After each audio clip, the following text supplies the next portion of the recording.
पुरुषोत्तम मास महात्म्य 15वां अध्याय। सुदेव ब्राह्मण के घोर तप से प्रसन्न हो भगवान का पुत्र प्राप्ति का वरदान देना। श्री नारायण बोले कि फिर भक्त वत्सल श्री कृष्ण भगवान की हाथ जोड़कर सुदेव ब्राह्मण गदगद स्वर से स्तुति करने लगा।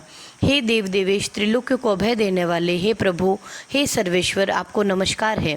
मैं आपकी शरण में आया हूँ। हे परमेश्वर, हे शरणागत वत्सल, मेरी रक्षा करो। हे जगदवंद्य, हे भक्त भवभंजन, आपको नमस्कार है।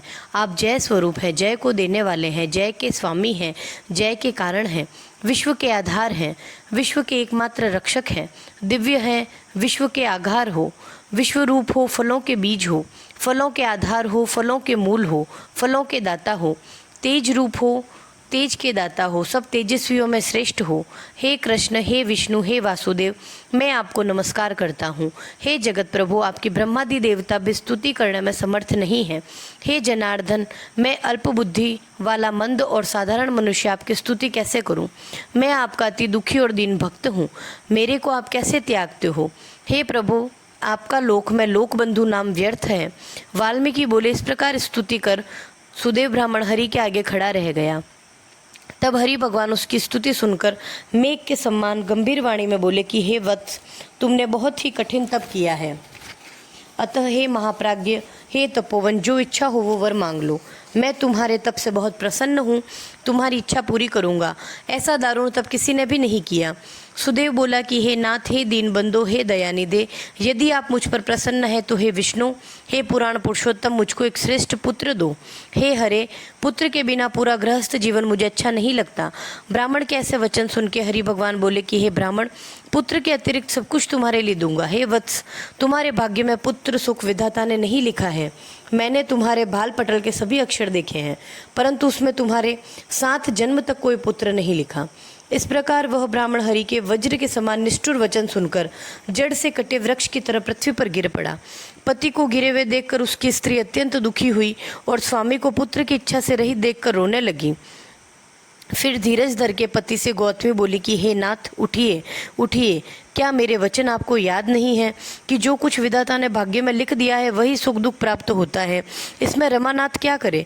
मनुष्य अपने किए हुए कर्मों का फल भोगता है। जैसे मरते हुए को औषधि देना निष्फल है, वैसे ही अभागे पुरुष का किया हुआ उद्योग देव के प्रतिकूल होने से व्यर्थ हो जाता है।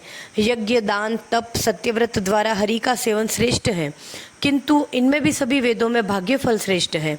अतः हे भूसुर, सबका विश्वास छोड़कर भाग्य का ही सहारा पकड़ो, इसमें हरि का क्या प्रयोजन है।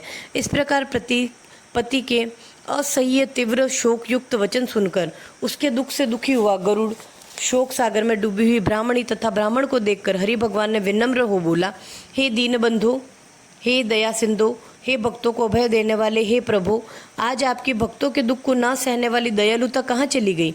अहो, आप तो ब्राह्मणों के रक्षक हो, आपका धर्म आज कहाँ चला गया।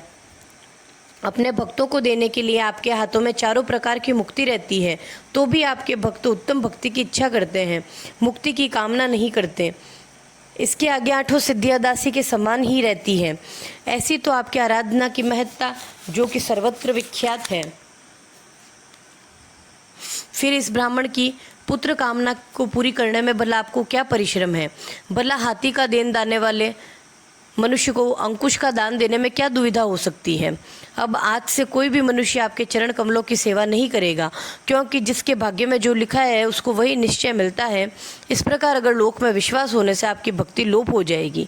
हे नाथ, आप में करने और ना करने की क्षमता है, यह सर्वविदित है, और यही क्षमता इस ब्राह्मण को पुत्र ना देने से नष्ट हो जाएगी। मेरी प्रार्थना है कि आप इस ब्राह्मण को अवश्य ही एक पुत्र दे दीजिए। सुदामा ब्राह्मण ने आपकी आराधना से महान ऐश्वर्य पाया। सांदीपनी को आपकी कृपा से मरा हुआ पुत्र पुनः प्राप्त हुआ। ये दोनों स्त्री पुरुष पुत्र की कामना से आपकी शरण में आए हैं।